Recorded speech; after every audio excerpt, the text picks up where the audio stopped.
तो यहाँ पर बन रही है सुबह की चाय और मैंने आज का जो व्लॉग है ना वो सुबह से अर्ली मॉर्निंग से स्टार्ट कर दिया है। ये 6 बज रहे हैं इस वक्त जब मेरी चाय बन रही है, क्योंकि जो मेरा बड़ा बेटा है वो 6:30 बजे तक स्कूल चला जाता है। तो आज वो लंच लेके नहीं जाएगा, उसको मैं दूंगी चाय के साथ फ़ैन, क्योंकि आज वो जल्दी आने वाला है इसलिए। तो यहाँ पर चाय बन के जो है वो रेडी हो चुकी है और मैं चाय डाल दिया कप में और साथ में दिए हैं 2 फ़ैन। आज उसने पराठे के लिए मना कर दिया है तो उसने फ़ैन माँगे हैं, तो मैंने उसको फ़ैन दे दिए हैं चाय के साथ। तो मैं उसको दे के आती हूँ चाय, क्योंकि वो चाय पी के अपना स्कूल चला जाएगा। तो जो मेरा बड़ा बेटा है वो स्कूल जा चुका है। उसके बाद मैं दोबारा से किचन में आ गई थी और किचन में आकर फिर मैंने भिंडी को तड़का लगाया। तड़का मैंने सिंपल तरीके से लगाया है, वही जो हम सरसों के तेल में बनाते हैं भिंडी, और उसमें मैंने डाल दी है अजवाइन, और अजवाइन जब भुन जाती है ना तो उसके बाद मैंने डाल दी है उसमें हींग, और जब हींग भी थोड़ी चटक जाएगी उसके बाद मैंने डाल दी है मोटी मोटी कट के प्याज। आप देख सकते हैं प्याज थोड़ी सी रफली चॉप्ड है, क्योंकि मुझे इसी तरह की प्याज जो है भिंडी में अच्छी लगती है। और जब प्याज भुन जाएगी ना उसके बाद फिर मैं इसमें डालूँगी भिंडी। तो यहाँ पर जो प्याज है वो भुन चुकी है और इसमें मैं डाल दूँगी अब भिंडी। भिंडी को मैंने रात में ही कट करके रख दिया था, और जब भिंडी बन जाएँगी ना तो मैं ये वाला जो नींबू मैंने आपको दिखाया ना वो पूरा नींबू का रस इसमें डाल दूँगी, क्योंकि थोड़ा-सा खट्टा टेस्ट अच्छा लगता है भिंडी में। तो यहाँ पर जो भिंडी है उसको मैंने मिक्स कर दिया था प्याज में। उसके बाद मैं डाल दूँगी इसमें मसाले। मसालों में मैंने डाला इसमें लाल मिर्च पाउडर, धनिया पाउडर, थोड़ी-सी हल्दी और थोड़ा-सा गरम मसाला। बस यही 4 मसाले मैं इसमें इस्तेमाल करूँगी, और उसके बाद मैंने डाल दिया इसमें नमक। नमक आप अपने टेस्ट के अकॉर्डिंग डाल सकते हैं। मेरा ये तरीका है भिंडी बनाने का, आप लोगों का कैसा है? आप लोग भी मेरे साथ शेयर कर सकते हैं कि आप भिंडी किस तरह से बनाते हैं। वैसे ना भिंडी को बनाने के तरीके बहुत सारे हैं, लेकिन सुबह-सुबह का टाइम है तो इसी तरह से मैं भिंडी बनाना पसंद करती हूँ, ताकि बच्चे लेट ना हों और जल्दी से बन जाए।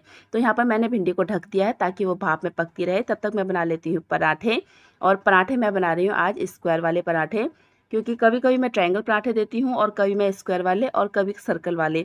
तो डिफरेंट डिफरेंट टाइप्स के पराठे मैं बना के देती रहती हूँ। कभी-कभी लच्छा पराठा, और मतलब काफ़ी तरह के पराठे होते हैं। अच्छा लगता है बच्चों को इस तरह से देना। तो यहाँ पर जो पराठे हैं वो बनकर जब रेडी हो जाएँगे ना तो फिर मैं आयुष का टिफ़िन पैक करूँगी, क्योंकि यहाँ पर मेरा छोटा बेटा है ना उसका टिफ़िन रेडी हो रहा है इस वक़्त यहाँ पर।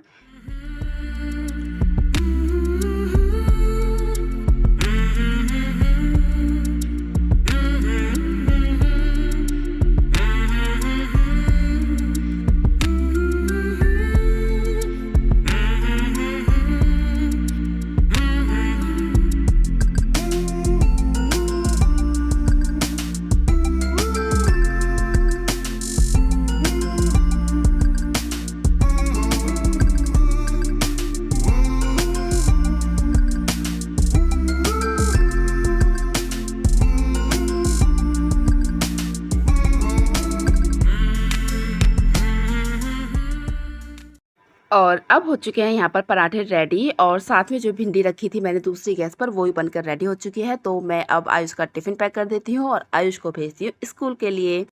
और यहाँ पर आयुष के स्कूल जाने के बाद मैं और मेरे हस्बैंड आ गए थे इस आंगन में, जहाँ पर हमने कुछ पौधे लगाए हुए हैं टमाटर के। देख सकते हैं आप किस तरह से हाल मचा हुआ है इनका, छोटे-छोटे पौधों का, क्योंकि बंदर हमारे यहाँ पर ना इतना काम ख़राब करके जाते हैं बहुत ज़्यादा।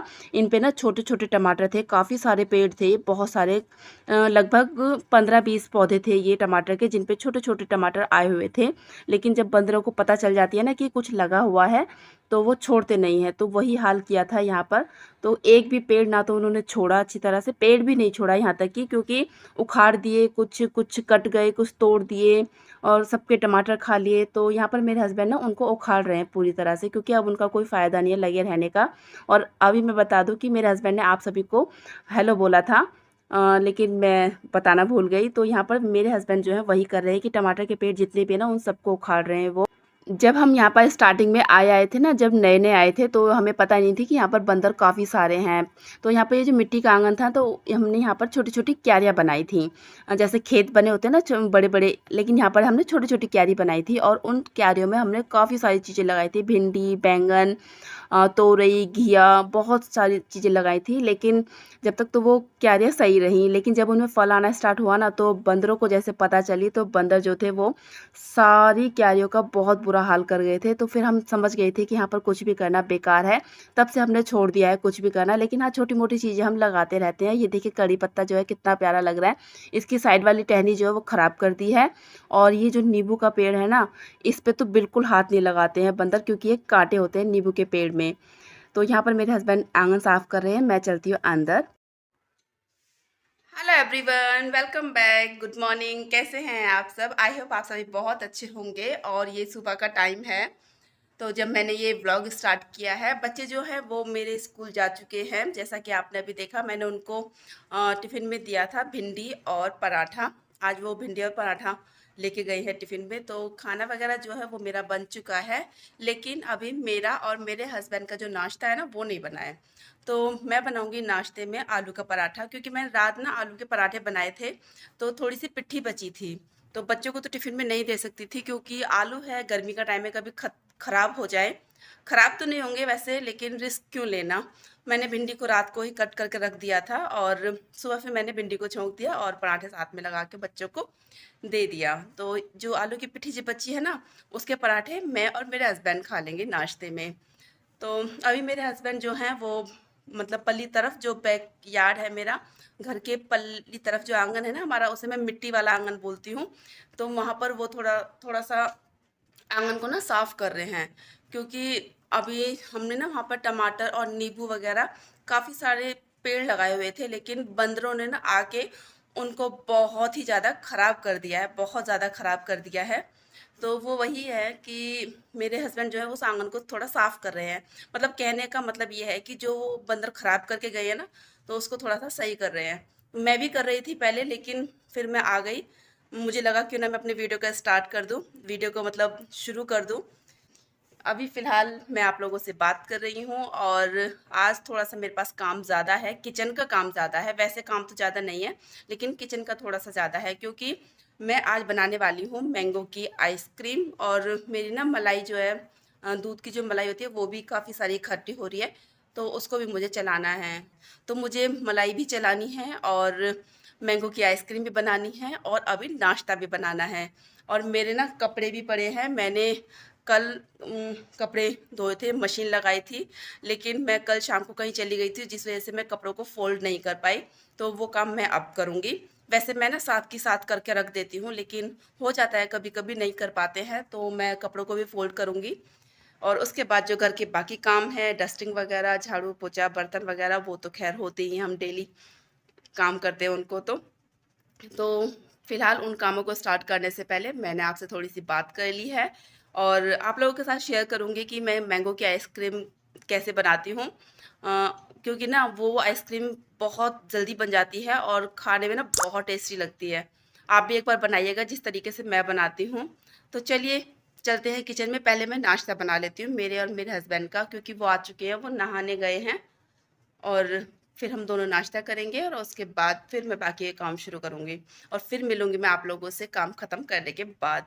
क्योंकि ना जब हम काम ख़त्म नहीं होता ना, और लेट हो जाता है, तो फिर अच्छा नहीं लगता है। तो फिर मैं कोशिश करूँगी काम को जल्दी से जल्दी ख़त्म करूँ, क्योंकि थोड़ा सा काम एक्स्ट्रा है ना, इसलिए। तो चलिए मैं आप लोगों से बाद में मिलती हूँ।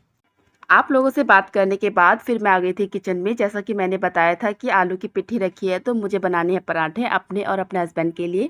हम वही खाएंगे नाश्ते में, और आलू के पराठे ना बहुत अच्छे लगते हैं।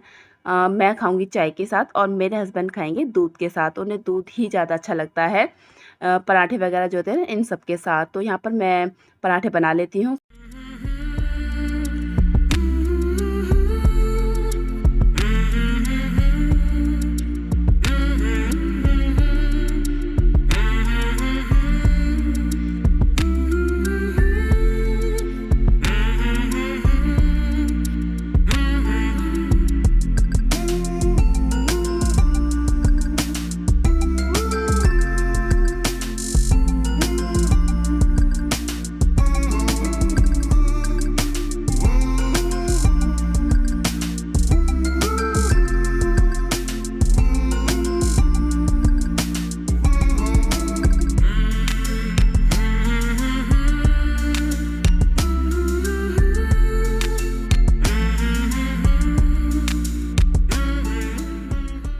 और यहाँ पर हमारा जो नाश्ता है वो रेडी हो चुका है। आ जाइए आप भी कर लीजिए हमारे साथ नाश्ता।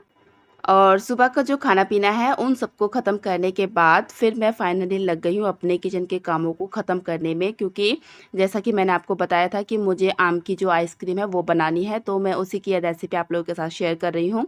सबसे पहले मैंने यहाँ पर आम के जो छोटे-छोटे पीस हैं वो डाल दिए हैं मिक्सी के जार में, और उसके बाद मैंने डाला है मिल्क पाउडर, और फिर मैं डाल दूँगी इसमें मलाई। ये घर के दूध की मलाई है जिसको मैं इसमें ऐड कर रही हूँ, और इसको ऐड करने के बाद इसमें फिर मैं डाल दूँगी। मैंने यहाँ पर 2 चम्मच मलाई डाली है भर के, और इसके बाद मैंने इसमें डाल दिया चीनी। चीनी की क्वांटिटी आप अपने हिसाब से रखें, क्योंकि आम ना मीठा होता है, तो यहाँ पर ना थोड़ी-सी मीठी आइसक्रीम अच्छी लगती है। और इन सबको डालने के बाद फिर मैं इसमें डाल दूँगी दूध, ताकि ये ईज़िली ब्लेंड हो जाए, मतलब कि एक अच्छा-सा पेस्ट बन के तैयार हो जाए। तो यहाँ पर मैं इसको अब पीस लेती हूँ। यहाँ पर मिक्सी को थोड़ा रुक-रुक के चलाना है, क्योंकि इसमें मैंने मलाई ऐड की है, तो मलाई को जब हम लगातार चलाते हैं ना तो मक्खन निकल आता है। तो इसलिए मशीन की जो रफ़्तार है उसको कम कर के चलाएँ, जिससे कि ये मक्खन ना बन जाए। तो यहाँ पर ये देखिए कितना स्मूथ पेस्ट जो है वो बन के रेडी हो चुका है। इसको मैं डाल देती हूँ कंटेनर में, और यहाँ पे याद रखिएगा कि यहाँ पे कंटेनर आपको इस तरह का लेना है जिसमें हवा बिल्कुल भी पास ना हो, क्योंकि ना फिर आपकी आइसक्रीम में बर्फ़ जम जाएगी। तो यहाँ पर मैंने इसको डाल दिया कंटेनर में। ऊपर से डाल दूँगी मैं इसमें थोड़े से कटे हुए आम के पीस और थोड़े से ड्राई फ्रूट्स। ड्राई फ्रूट्स आप अपनी पसंद से, अपने बच्चों की पसंद से कुछ भी इस्तेमाल कर सकते हैं इसमें। तो यहाँ पर ये बनकर जो है मतलब रेडी हो जाएगी, और ये देखिए कितनी अच्छी लग रही है देखने में, और इसका टेस्ट ना बहुत अच्छा है, बहुत ही अच्छी लगती है खाने में, आपके बच्चों को ज़रूर पसंद आएगी। और ऊपर से मैंने इसको सिल्वर फॉइल से कवर कर दिया, फिर ढक्कन लगा दिया। इसको मैं रख देती हूँ फ्रिज में। तो आइसक्रीम तो मेरी बनकर तैयार हो चुकी है, जिसको कि मैंने फ्रिज में रख दिया है, और ये रात तक ना बिल्कुल बनकर रेडी हो जाएगी, बिल्कुल फाइनली खाने वाली जो होती है ना वो वाली बनकर रेडी हो जाएगी। तो यहाँ पर मैं अब चला लेती हूँ अपने दूध की मलाई को, और ये जो ब्लेंडर है ना, आप भी कहेंगे कि जब भी मैं मलाई चलाती हूँ तो इसकी तारीफ़ बहुत ज़्यादा करती हूँ, लेकिन मैं क्या कहूँ, ये तारीफ़ के काबिल है ही। क्योंकि ना जब मैं मिक्सी में मक्खन चलाती थी ना, तो मुझे बहुत प्रॉब्लम होती थी। एक तो बार-बार करके वो चलाना पड़ता था थोड़ा-थोड़ा मलाई डाल के, और उसके बाद फिर उसको निकालने में भी प्रॉब्लम होती थी। लेकिन जब से मैं ये ब्लेंडर लेके आई हूँ ना, तो मक्खन जो निकालना बहुत आसान हो गया। ये ब्लेंडर मेरे पास 8 सालों से है, और ये एक बार भी अभी तक ख़राब नहीं हुआ है, और 8 साल से मैं इसी से मक्खन निकाल रही हूँ। उससे पहले मैं मिक्सी के जार में निकालती थी, जिससे मुझे बहुत प्रॉब्लम फ़ेस करनी पड़ती थी, और मक्खन भी आसानी से नहीं निकलता था। तो यहाँ पर एक ही जगह पर, मतलब एक ही भगोने में सारी मलाई को इकट्ठा करके ब्लेंडर से चला देती हूँ, और आसानी से मक्खन जो है वो इकट्ठा हो जाता है। तो यहाँ पर मैंने गर्म पानी का इस्तेमाल किया अपने हाथों में मक्खन को निकालने के लिए। आपने देखा अभी मैंने अपने हाथ दिखाए थे, क्योंकि जब मक्खन निकालो ना तो अपने हाथ को थोड़ा-सा गर्म पानी में डुबो के रख लो। मतलब उससे वो हाथ की जो हीट है ना वो बन जाती है, और मक्खन चिपकता नहीं है। मक्खन को रख दिया है मैंने गैस पर तपाने के लिए। अब मैं कर लेती हूँ अपने घर के कामों को ख़त्म।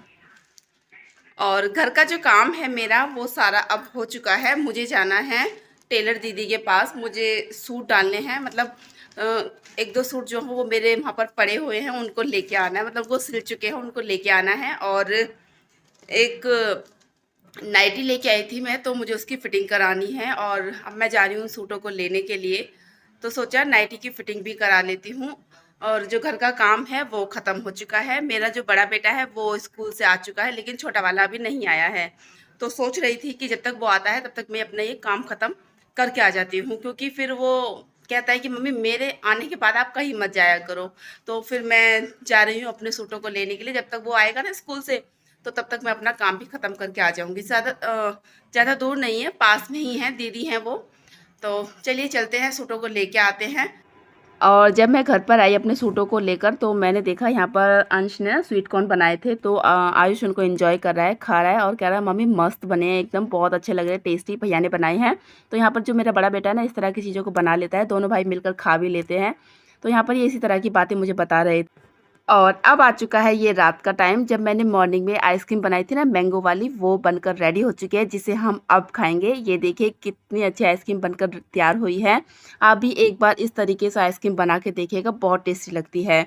तो यहाँ पर मैं रूह अफ़ज़ा अपने हस्बैंड के लिए डाल रही हूँ, क्योंकि उन्हें आइसक्रीम में रूह अफ़ज़ा डाल के खाना अच्छा लगता है। मैं वनीला की आइसक्रीम बनाऊँ या चॉकलेट वाली या फिर मैंगो वाली, तो वो रूह अफ़ज़ा डालकर ही खाते हैं। यहाँ पर मेरी आइसक्रीम तो हो चुकी है, आप भी बनाइए और खिलाइए अपने बच्चों को। तो आपको मेरी ये वीडियो कैसी लगी प्लीज़ कमेंट करके बताइएगा ज़रूर। अगर अच्छी लगी हो तो प्लीज़ वीडियो को लाइक करें, चैनल को सब्सक्राइब करें, कमेंट करना बिल्कुल ना भूलें। मिलती हूँ नेक्स्ट व्लॉग में, तब तक के लिए बाय बाय।